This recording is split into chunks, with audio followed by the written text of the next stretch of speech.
subscribe and don't forget to press the bell icon to get notified whenever we upload a new video.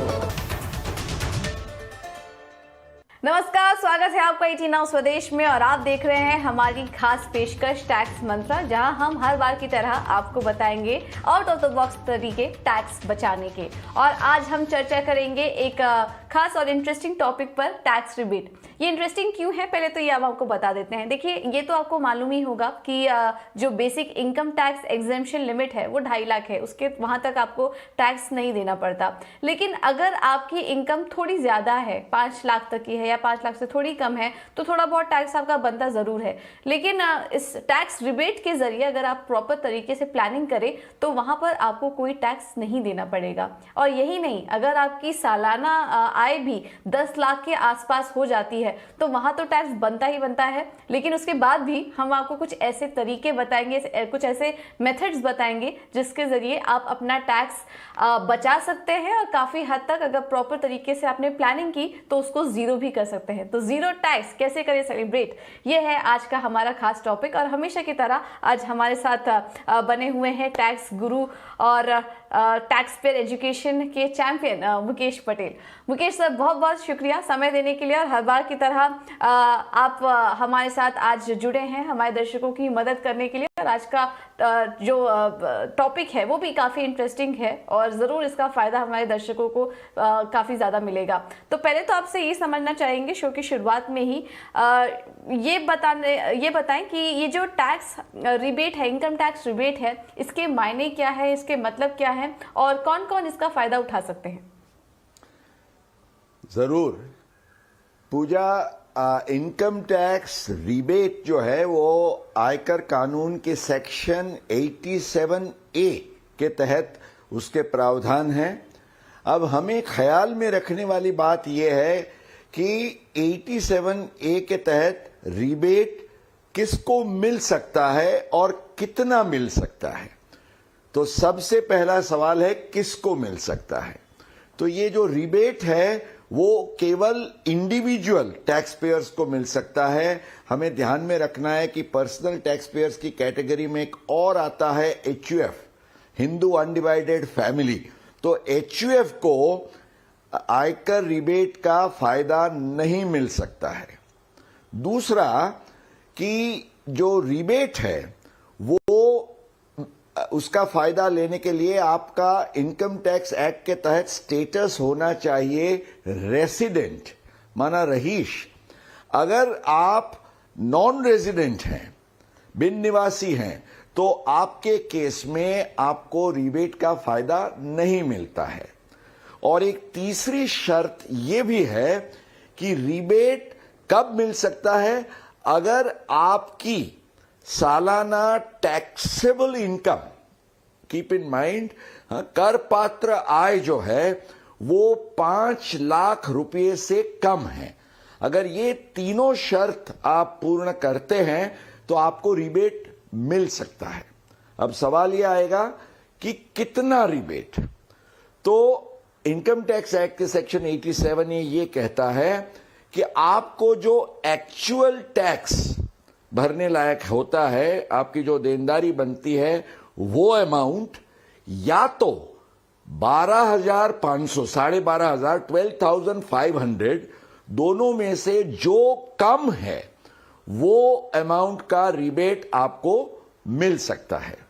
अब इसको ध्यान में रखते हुए आपको ख्याल है हमारे दर्शकों को कि 2019 के फरवरी के इंटरिम बजट में वित्त मंत्री ने ये बहुत अहम एक अनाउंसमेंट किया और उन्होंने ये बताया कि भाई ये रिबेट का लाभ लेते हुए जो इंडिविजुअल टैक्स पेयर्स हैं उनको 5 लाख रुपए तक की आय पर कोई टैक्स भरना नहीं होगा।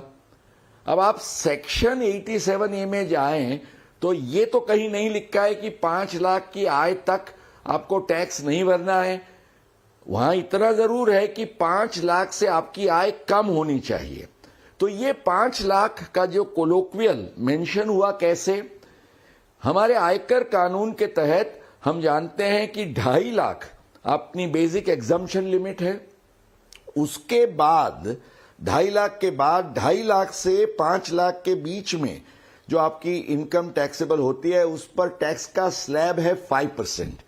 तो ये 2.5 लाख पर आप जब 5% की गिनती करते हैं तो अमाउंट होता है 12,500 और आपको ज्यादा से ज्यादा रिबेट कितना मिल सकता है 12,500।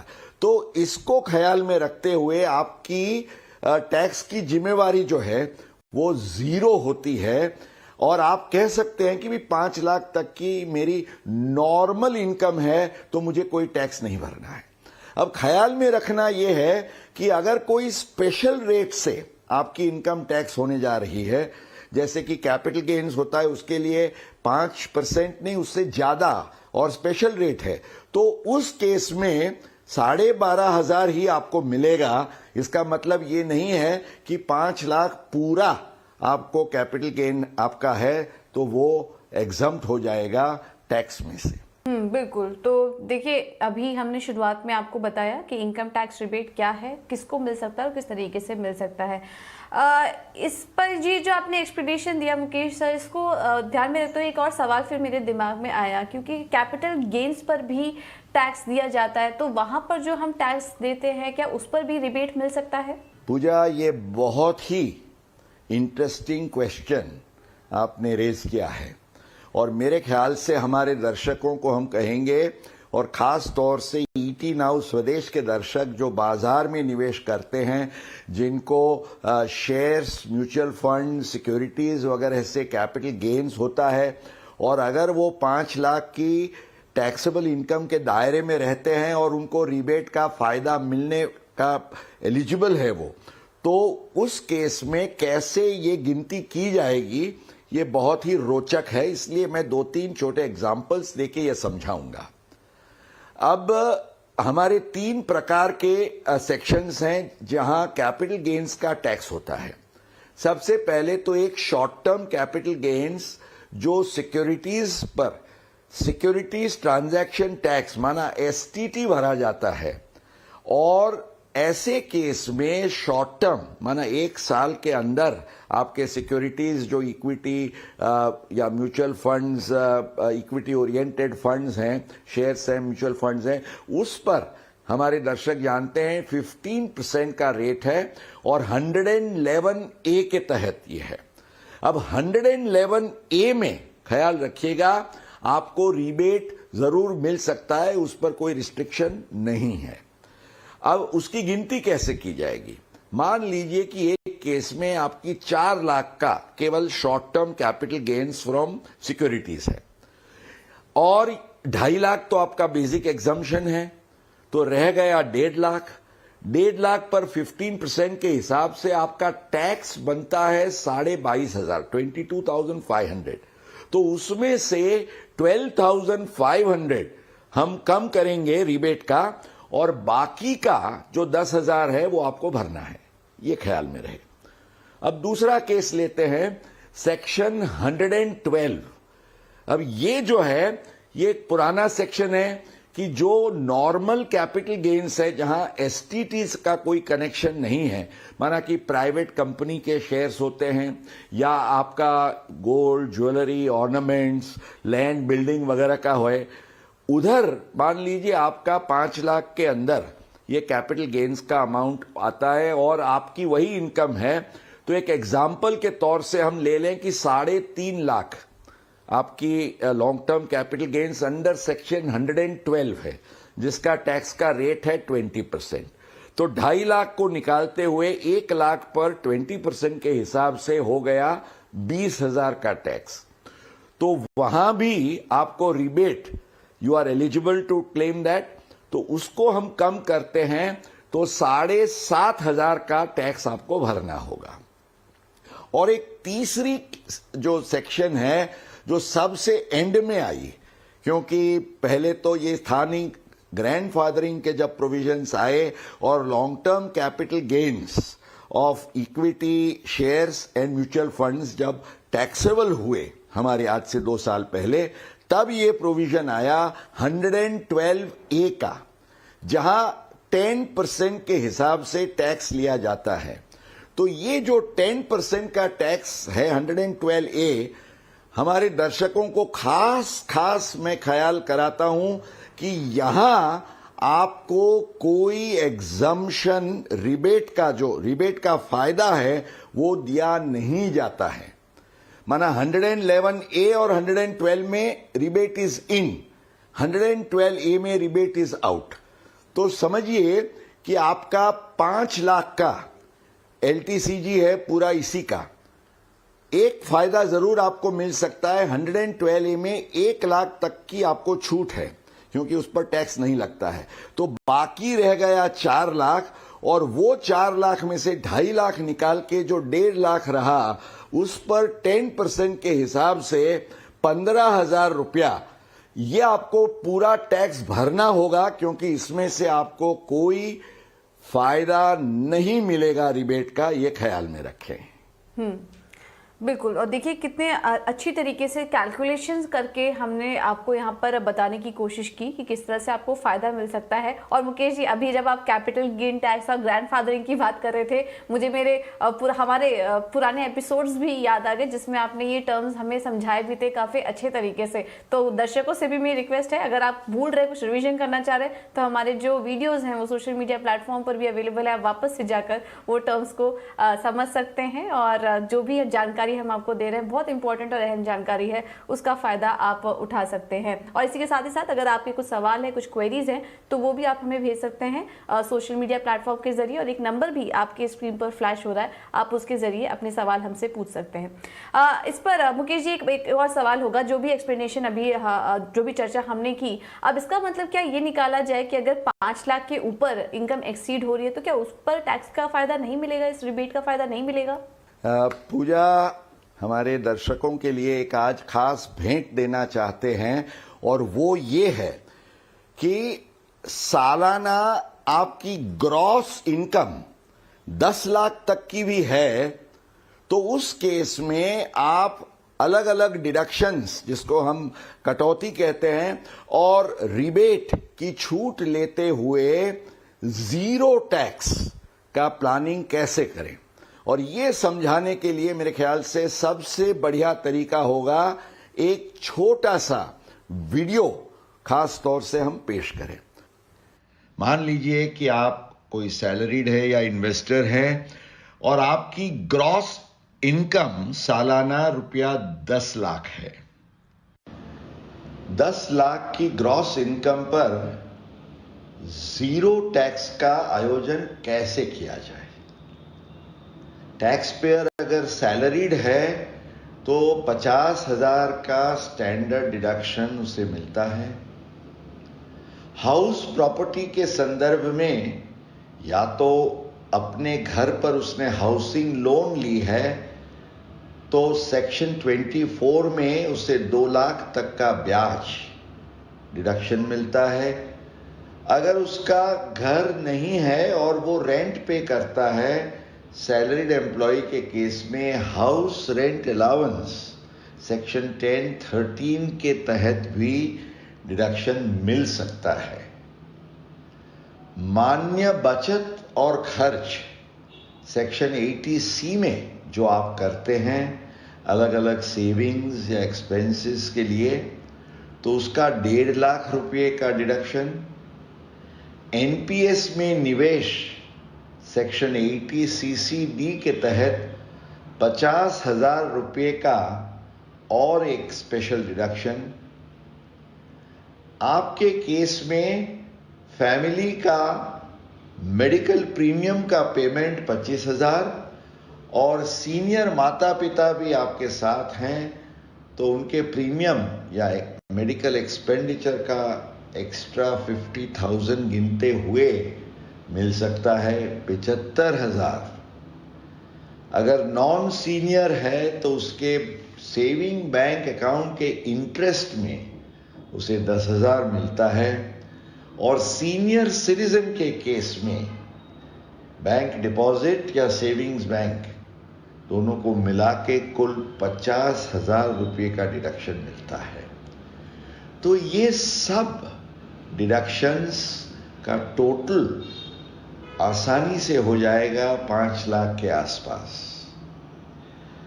और 10 लाख की आपकी ग्रॉस इनकम है, उसमें से ये 5 लाख के डिडक्शंस को कम करते हुए जो रहता है वो है 5 लाख रुपये तक की आपकी टैक्सेबल इनकम, जिस पर आपका टैक्स ज्यादा से ज्यादा 5% ऑफ 2,50,000 के हिसाब से होगा 12,500।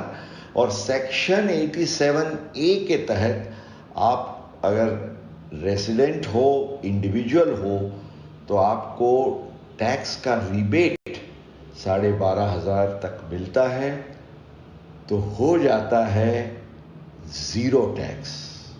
कानून के दायरे में रह के टैक्स प्लानिंग करके 10 लाख रुपए की ग्रॉस इनकम और टैक्स जीरो।